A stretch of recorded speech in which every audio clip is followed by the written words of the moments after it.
Hey Jason, how you doing today? Hey Keith, I'm well. How about yourself? I'm doing pretty good. So as we look for this to kind of go live, kind of talk to me about, where you're coming from and what you're doing so we could kind of make this work. How's that sound? Yeah, that sounds great. It's kind of been a crazy journey. My family was an immigrant to the United States, so we don't have much network. And I guess I learned from a very young age by following around my father, just repairing our own household, appliances and cars and whatnot. I remember he would just give me like a Haynes repair manual, and he says, "Hey, we got to change the brakes. I've never done it before. Can you read, the section on how to change?" I was like in Oh my sixth God. grade. Yeah, I was like in sixth grade, and and I wrote like 2 pages of notes, right, with like diagrams, like step one, step two, step three. He didn't even review the Haynes manual. He just, said, "Okay, we're gonna do it today." So I was kind of telling him what to do because I wasn't strong enough to like, undo the bolts and stuff. So that kind of what got me started. Well, let me go ahead and let's say hi to the LinkedIn audience. So, hey, everybody, we are here with the question guy, and this is Jason Gall, and he's all the way from Pasadena, California. Did I Northern get California, Northern yeah. California? And we're here tonight going to talk to you about STEM education and what he and his team are doing in STEM education. I loved that background because I was reading your profile, of course, throughout the day today, in preparation for our chat.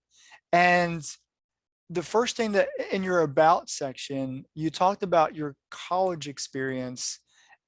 You just must have been a whiz kid just growing up because by the time you hit college, it says you made a web page and then you were making electronic prototypes.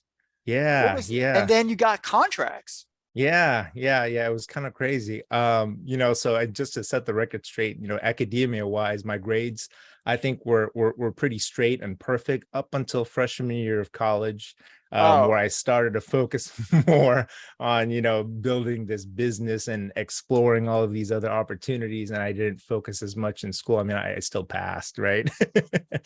But yeah, I made a simple web page, posted some ads on Craigslist and whatnot, on something really bizarre, a custom circuit board design and fabrication.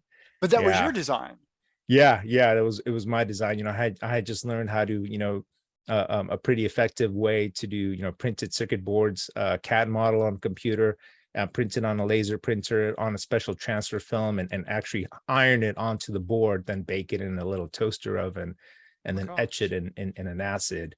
But yeah, through just kind of like word of mouth and having that ad, I landed some contracts, with like really interesting teams, including General Electric and Home Yeah, I Electric. was about to say GE, yeah, was I think that was on your profile. Yeah. Well, that's pretty amazing. I don't know too many, and you were a college freshman at the time. Yeah. And so I had to make a front because I was working by myself. So I created like 4 different email accounts. I had like support, I had like services, I had like design at the time the company was called Blue Atom Robotics. And I was pretty much managing all of those email accounts, right? So not much phone interaction, which was probably a good thing. The majority of it was via email. Mhm. And So, but from there, this is kind of the brainchild, I think, based on again what I'm reading and our previous conversations. This is where Qubit kind of blossomed from, right? yeah, it kind of set the trajectory, especially in one of the projects. The client wanted to, all of these projects were automated and had a level of robotics programming into it. And one of the clients wanted the ability to alter the parameters of that program, but they did not have the ability or knowledge of programming. Right. So I had to build a system that allowed them to kind of like a UI for them to change some parameters within the program, on a very simple like a command line screen. And that got me thinking into, building a tool to help myself develop new prototypes when I have new clients, because the most time consuming part for me is, here's a new prototype we want made. I've got to select like the chips I want to use. I'm looking at 400-page data sheets. So it's just time consuming to get everything up and running Mhm. before I even do the actual like design or programming related to what the client's needs are. So I wanted to build a platform to help myself and other engineers really what we call rapid prototype more efficiently. Okay. And that was the underlying technology behind Qubit. Went to different engineering trade shows, and surprisingly had a lot of teachers kind of, express interest for Yeah. their Yeah. science, engineering, robotics classrooms. And so I was exploring that. I knew nothing about the educational landscape. At the same time, I was forming a team, getting some crowdfunding. But long story short, we ended up going 100% into education after that and never looked back. So what was your initial intent? Was your initial intent to hit a business market, or because you just said it wasn't education? Right, right. It was, the engineering market, the DIY market. And back then the maker movement was huge, it was really growing. Mhm. Maker fairs, there's one, big Oh ones my in New God, I think York. they're still growing. Yeah, they are still growing. So that was huge back there. So it was kind of like for the DIY engineer, and that overlapped into the professional space. But it seemed that, going into education really gave us a sense of purpose and reward. Mhm. Instead of just making something for fun for DIY hobbyists, which is great. If we can make this impact for kids, because what we had was so scalable that, elementary level kids can use it as well as, adult professionals. So having that kind of flexibility, we wanted to open that access to kids, and because that's how I learned growing up, very much hands-on. Well, and I think the fact that you said that for the DIY adult person, and I kind of fall into that kind of category. I'm not an engineer by any stretch of the imagination, but I like to tinker and play. And we've had conversations in the past, and right now, my favorite toy is the Raspberry Pi, Yeah. only because of comfort level. And so I need to become comfort with the Qubit. And so talk to me. What is this thing that's so Yeah, yeah, amazing? yeah, yeah. It was so funny. My original, my founding team, four of us, I was the only mechatronics, electronics engineer. The other guys were software engineers. Two of them had Arduinos, one of them had a Raspberry Pi. And at that time, it was still relatively new, and they only got an LED to blink. That was it. They're Because it's really expert easy to do. I can do it. the expert level coders, right? They can make these, extravagant programs. But with those platforms, the criteria for being successful is you got to know some level of programming, but you also have to know how to do electronics. Yeah, you So do. You actually have to know how to put a circuit together, the Ohm's law. You really need to right, be, you really have to have some knowledge of that. And it's easy to kind of abstract and pull that off of the web, pieces of right, it. But then you've got to go buy, the resistors. You have to go buy the right right. voltage for the LEDs. And So then, it doesn't burn out and all that yeah, stuff. and Yeah, yeah. hey, I know. but I, and you don't want to do that, even though the starter kits run about 80 bucks or so. The board itself is still 35, and so you could easily burn the board out right, and have to reinvest in the board. right. Um, so, but there's also motor controllers and there's other aspects that come into play. And but I'm getting ahead of myself because I really do want to talk about what sets you apart and what makes Qubit special. Mhm. But I've got so let's kind of step back, transitioning into having conversations with with those teachers, and then thinking about the educational landscape as being a place of purpose for you. When did that really all kind of click, and how is it purposeful for you and your team? In what way? Yeah, I would say originally we were crowdfunded on Kickstarter. Okay. So if you look for Qubit, I'm sure it'll pop up still on Kickstarter with our Kickstarter video. um, How many years ago was that? oh, that must have been like 2010, Okay, 2000, so it's been some time. something like that. Yeah, Okay. yeah, yeah. And I would say shortly, I would say during the course of manufacturing all of the orders for all the Kickstarter backers, we were still doing market testing and discussing a lot of different markets, and that's I think when we started deciding like, wow, okay, we need to shift toward the educational market, and so our Kickstarter product was all bare PCBs, no cases or whatnot, Mhm. and that would not have gone well with kids just because of the sharp edges, exposed traces and all that stuff. So we actually started design like clear plastic cases to encase each of the components and get ready to do that pivot and shift into the educational market for kids. And I think So what was the first time that you actually hit that you were able to kind of work with kids and work with teachers? I would say by 2012, 2013, we were, we had a few schools that were gracious enough to let us pilot locally, Right. somewhere we can access. And I think, the first pilots we had, 3D printed cases, right? They looked really crappy on those earlier 3D printers, you know. Well, don't say Um, that, man. Say this is the best we got because this is the best we got. oh, I they mean, loved it. They yeah. haven't seen anything like that before.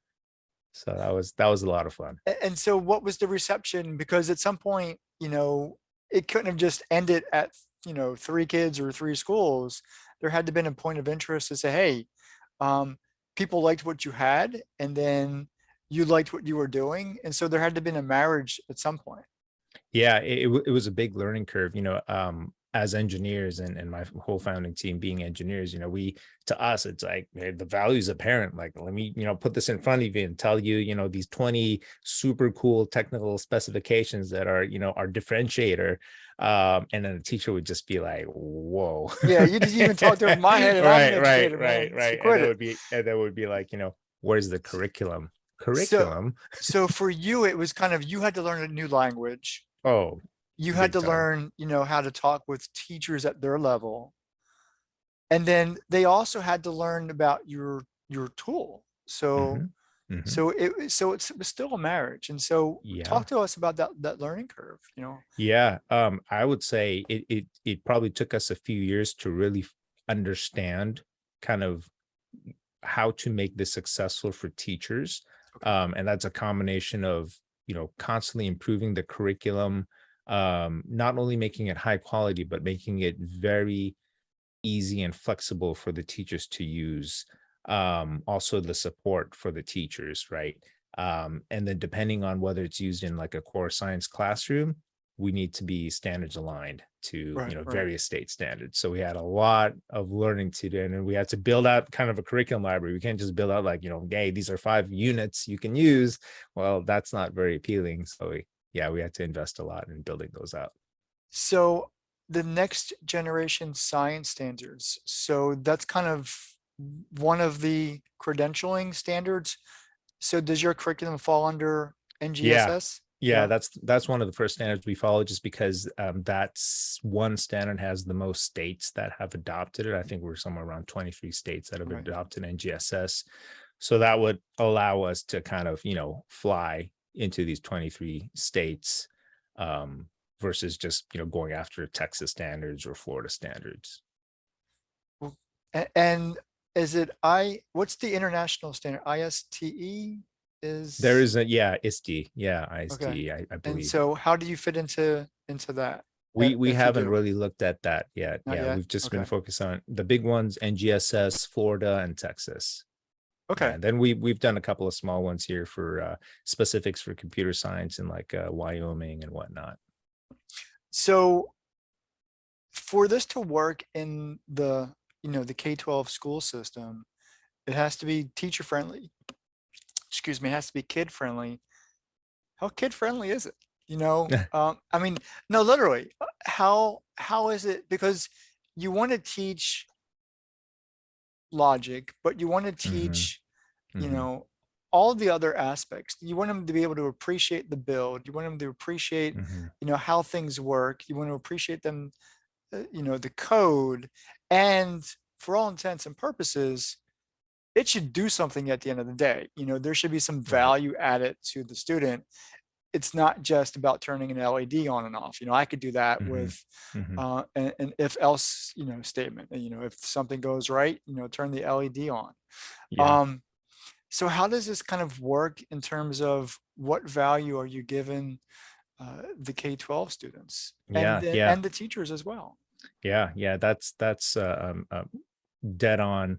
One of the key things that we had to tackle, and the way we address that is by creating a very flexible curriculum, meaning that any one unit, say, on simulating earthquakes, where they build a simulator shake table, that with sensors that can characterize the vibration. You get two tracks that the teachers can choose. They can run the introductory version, which bypasses all of the computer science and coding part. The introductory version supplies the pre-made program, so they can have fully functioning shake tables immediately in the software. They can capture all of the data in a live graph, so that it's more focused on engaging the kids with the hands-on, the observation, the science behind it, the data logging, the note taking.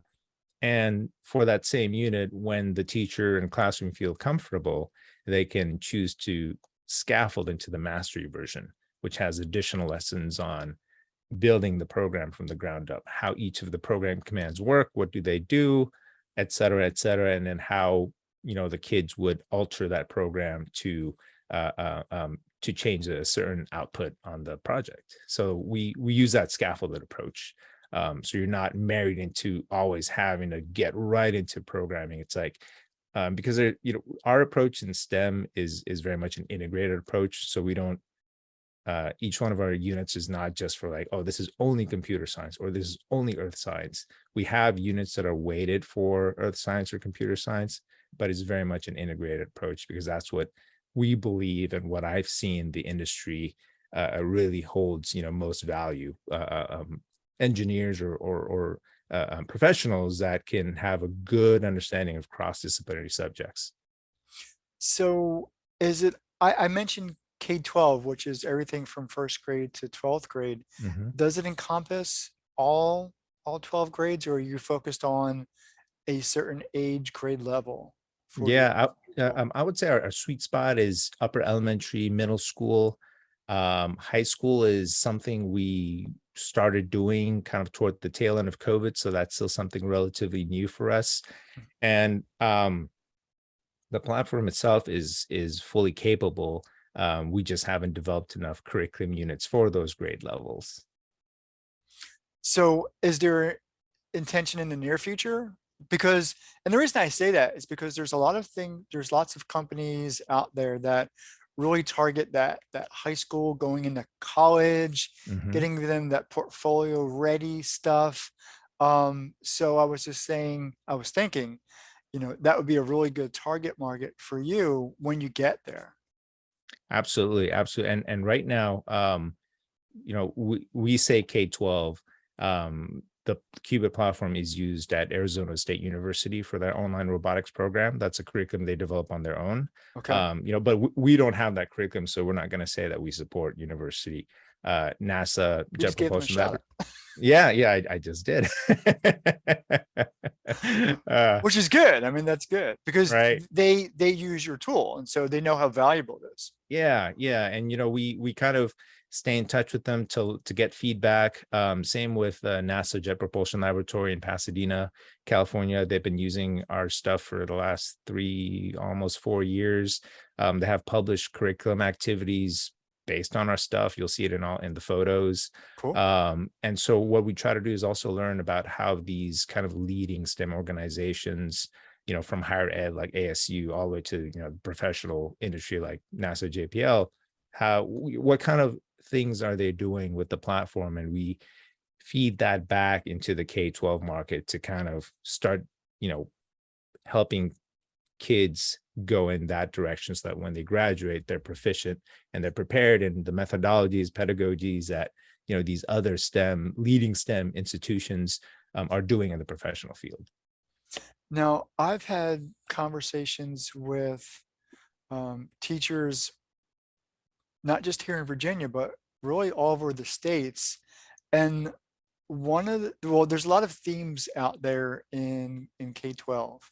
And generally in terms of STEM education is the earlier you get kids involved in STEM education, science, technology, engineering, math, the better and more long-standing, or my words are at a loss here, that they'll maintain an interest. So if you get them started in first grade, second Hmm. grade, third, Hmm. the earlier the better, which seems to be, what teachers are looking for.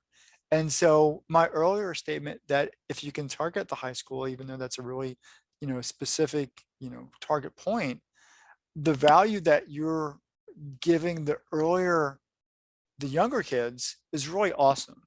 And I say that because, I have a daughter who's 12, and, years back, if you go to my YouTube channel, you'll see that we've done some STEM projects, downstairs in the garage. And so I replicated, the Jurassic Park, the Yeah, original that's awesome. Jurassic Park. But I used basic, she was in what, third, fourth, fifth grade. So I was using third, fourth, fifth grade sciences, just basic circuits, and then hydraulic systems and things like that. So things that she could use, put hands on, and be able to do. But then I actually upgraded one, and this is kind of what I wanted to talk to you about, me personally, because if you looked at my YouTube channel, I then built a dragon's cage. So Hmm. it's this humongous 4 foot by 6 foot box, and I used 2 Raspberry Pis. I built myself a dragon. And the goal, because I actually took this story, and this is kind of how my brain works. I was listening to, D&D nerdy stories on, on the web, on Hmm. YouTube. And the guy was telling a story about one of his campaigns. He was a dungeon master, game master, about one of his parties, going in there and killing a green dragon. Now I'm nerding out here, so I probably shouldn't for my audience. But the way they did it in the game was that the person, drank a potion and was able to enlarge himself and everything he was holding by like a scale of 100, 100 times. And so he quite literally just dropped an anvil on the dragon's head and killed it. So, but what I wanted to do is I wanted to emulate that in a DIY STEM build. Yeah, yeah, yeah. And I Um, saw that. That looks so cool. I mean, it was I, very it basic. was, but it's beautiful, like the art. And I was like, wow, it's not just like a riggedy cardboard dragon. Like it looks like a three-dimensional dragon, It like is a sculpted. three-dimensional. I built a did you wooden sculpt dragon. it? Did you sculpt it with clay or what? No, actually, It's I good. don't do any. Well, I did, the walls were clay. The walls were Okay, clay and okay. wood, but the dragon No, itself was a wood built, yeah. wood built dragon. No, that's legit, Keith. It could pass for Disneyland. I mean, you should Well, I talk don't to know about that, Imagineering about that. but and this is what I wanted to talk to you about. And because I had to network the 2 Pis together, because they don't have enough computing power to do everything I wanted, because I've Mhm. had I had to control the dragon's head moving back and Right, forth. right, I right. had LEDs flashing all over the place, Yeah, on a yeah, yeah, random number yeah, generator. yeah. And then in order to, you know, kill the dragon, I had like Hmm. archers set up, Yeah. archers. And what they would do is on a random number, they would Hmm. swing out, pretend to shoot the arrow and then swing Hmm. back in to hide. Hmm. And then after about so many minutes, I think it was like a 2 minute countdown, like a 120-second countdown. Yeah. The guy from who's swinging up on the top of the cave, Hmm. the intent with the story behind that was because I couldn't have something grow as it dropped. That would be Hmm. like that'd be real magic, and I ain't doing that. So what he did is, so I had a servo motor kind of swing him out, right, and then swing him Hmm. back, and then it was like 3 times, and I don't have it anymore, but on the third time he swings out and he's able to kind of drop a piece of the ceiling because it's basically a hook, and it swings down and hits, the dragon in the head and kills it. Hmm. Hmm. Um, and I'm thinking, if I had more computing power, this would, because it, only one thing can happen at a time, because Right, Raspberry right, Pi right. runs instruction by instruction, and Sequence. so Yeah, yeah, yeah. and it's very limited. So Right. I reached back out to you and said, surely you could kind of, and maybe we could do this. Maybe over the course of this year, I could kind of rebuild Oh, it, and then I could get your, I could buy yeah, your totally. tool. I forgot if I even mentioned, that's one of the, I don't really mention this as a key advantage of Qubit because our demographic, we work with teachers, I right? We're know not I'm working with not your demographic. engineers, but I know, but parallel processing is one of the things that we have. So when you're creating a program, whether it's just the visual blocks or Hmm. text-based program, Hmm. you can have multiple threads of independent programs and they'll run concurrently. So for Yeah, something and the like Pi's what not you're going to do that for me. describing, Yeah, yeah, it's very difficult to have to do it yourself because you're jumping back and forth. I It's like literally two, had two, and they're networked right. together. That Yeah. sometimes that's the only way to do it, like, yeah, deterministically. Hmm. Yeah. So you can So, work with me. oh, absolutely, that'd be a lot of fun. That was one of the things we were nerding out. When we were developing qubits, I've never seen a hardware platform that has this type of super easy parallel programming available, and I think we can do it. So we were able to do it, and it's great. And it's also really easy for kids to get into the basic programming because they can do something super simple. They can have a robotic car that can that they can drive around, but it can also have a sensor on a servo that they control to collect data when they want to. So it can have all of these sensors, in real time operating instead of just one command at a time. Cool. And that's really going to be, my last question for you is, what makes the qubit special? What makes you different? Yeah, What makes you yeah, better? yeah. One kit, the entire Qubit platform, it's just a building block. That's all it is. And I think the most special thing about it is you can use that from such an early age all the way through the professional field. And there's so many ways you can use it. You can use it in a very simplistic fashion with your visual drag and drop blocks. You can scale up, add text-based coding to it. You can actually mix and match those two. And you can get super nerdy and plug in a GPIO board and start wiring to your own circuit. So it's a very scalable platform, super integrated. Again, it was built really for myself to do rapid prototyping, right? So if I want to, if I had a super simple project, I just don't want to, write, 100 lines of code just to configure my project before I, start to code. I just need to flash this LED strip in a certain pattern. So Right. I can, with Qubit, you just plug it in, recognizes that you plugged in an LED strip. All of the commands are here. Which one do you want to use? You just literally drag and drop it. All visual, super simple. You want to process more complex algorithms for a robot or rover or something, then you can, open the text-based editor where you can start, coding for that part. So it's a very, very, very scalable system. I love it. Now I got to get my hands on one. Yeah. It's a lot of fun. It's a lot of fun. And then, with all the scientific tools we had to put in it to support science classes, data logging, live graphing, you can graph multiple sensor values at the same time. I mean, if you plug that into a GPIO board module that we have, that graph essentially becomes an oscilloscope, right? Because whatever voltage or analog signal you put to the GPIO board, you graph that output onto the graph. Now you've got a logging oscilloscope. Granted, it's not a super fast one. I can't log at like 200 megahertz, but at least, for whatever sensor and audio, it's fast enough to do that.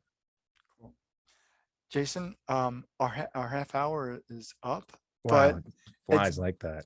it's been a blessing to talk with you, and thank you so much for joining me on my podcast. And again, so I'm serious, I want to kind of behind the scenes, and maybe periodically throughout this year I would like to kind of revisit that, because I think I can make it better. I think I can make a better dragon. I think I can make a better scene.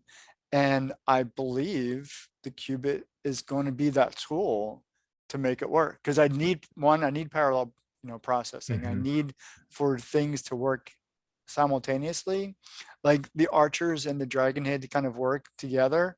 mhm. And maybe I can even get the dragon's head to kind of collapse or something like Yeah. No, that sounds super awesome, Keith. We'll definitely keep in touch.